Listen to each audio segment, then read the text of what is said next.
prophets are not without honor, except in their hometown and among their own kin and in their own house.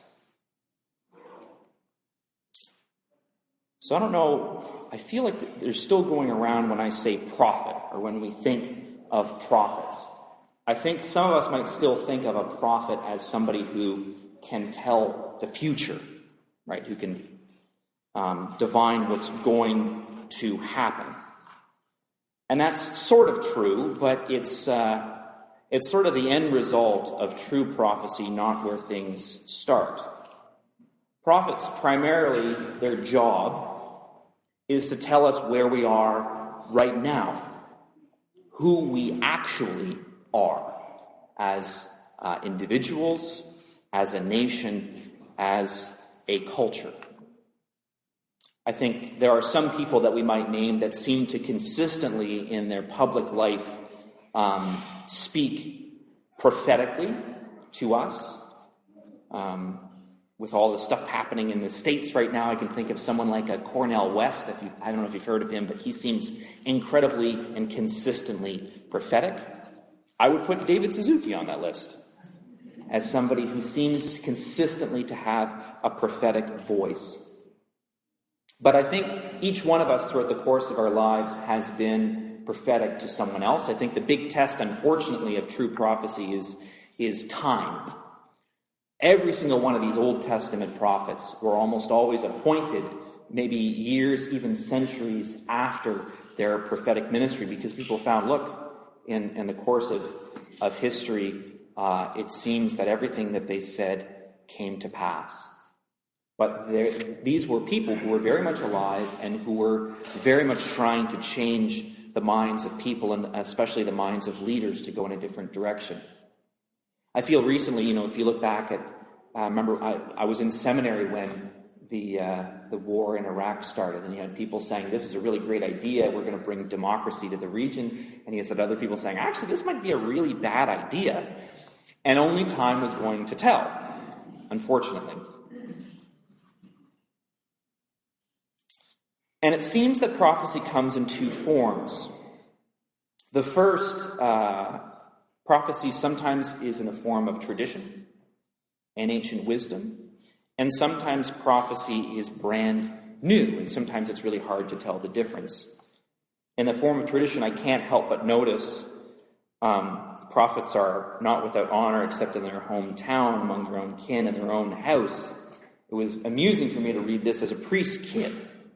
I had a sort of prophet, now the bishop, and he was my dad. And he would prophesy to me things like, go to bed. And I wouldn't listen to him. And only time would tell whether that prophecy was wise, and indeed it was.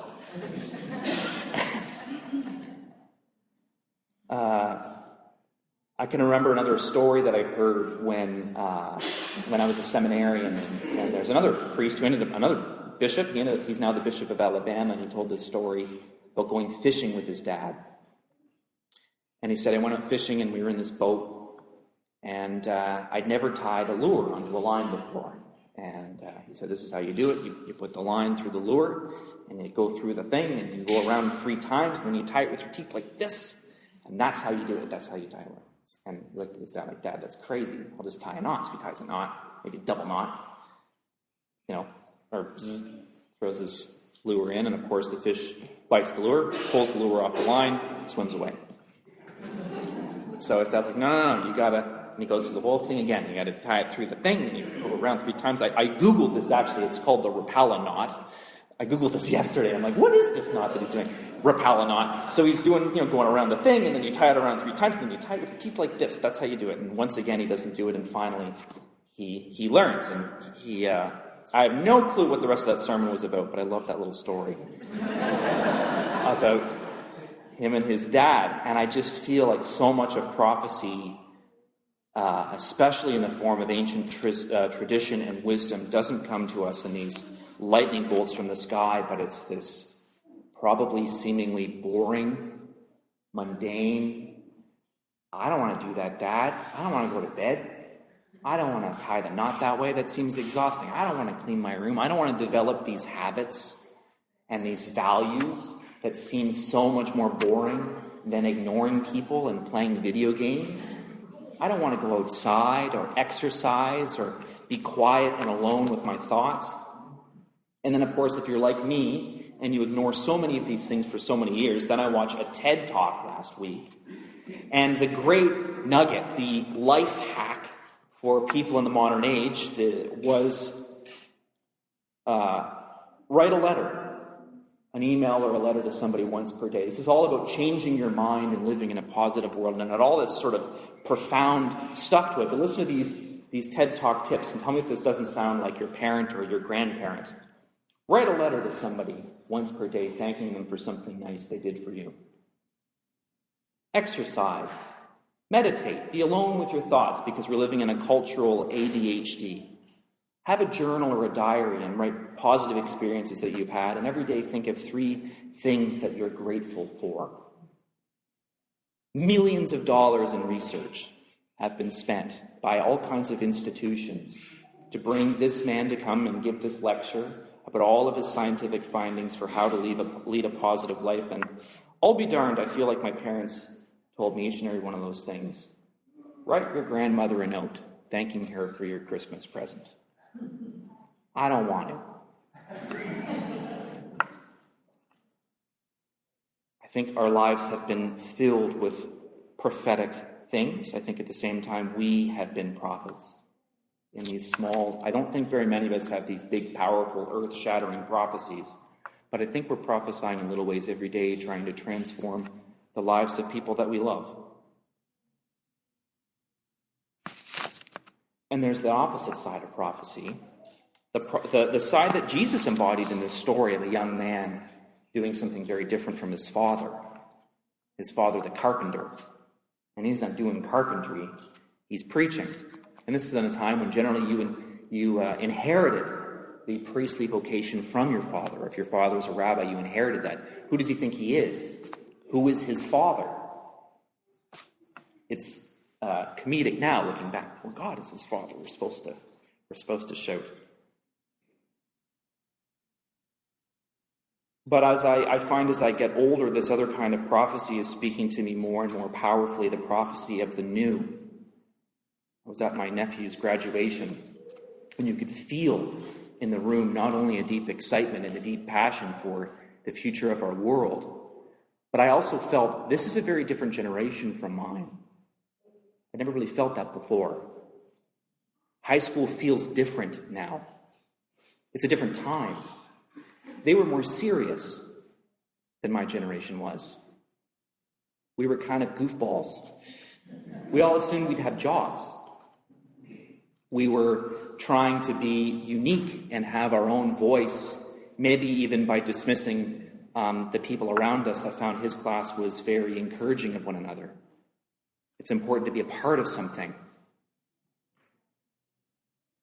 They're encouraging to each other. They know that the world is a little more dangerous, a little riskier. It's a very passionate group of people. It felt different. And almost immediately after I thought to myself, wow, this is a very different group of kids from my group of kids that just only 2 years ago, in the late 90s.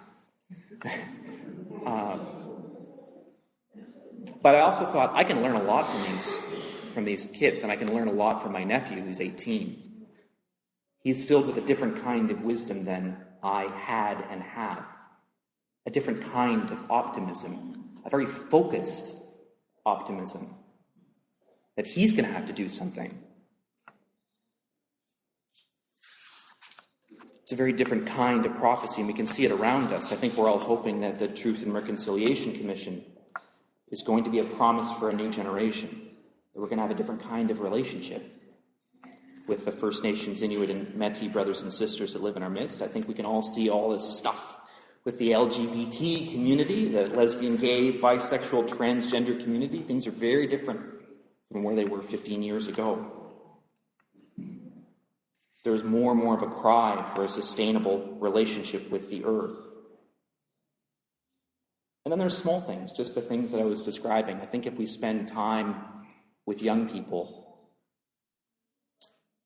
we have a lot to learn. as the Holy Spirit both works through us a very ancient wisdom and some really new stuff.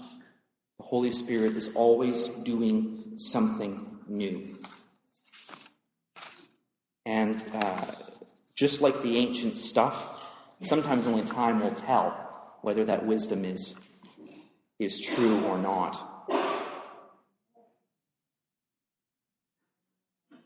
So I encourage you to embrace prophecy and to be prophets. Prophets both of that ancient wisdom that you were taught as children and definitely ignored, each and every one of you, and are now starting to realize, oh my goodness, that was actually rather wise. I wish I wrote my grandma more notes thanking her. And I also encourage you to hear the voices of our newest prophets. The world is constantly changing, and we can learn so much and be so excited about the newest generation that is in our midst right now. Not the future leaders of tomorrow, but our new leaders in a lot of ways right now, teaching us the way the world is and how the world is going to be.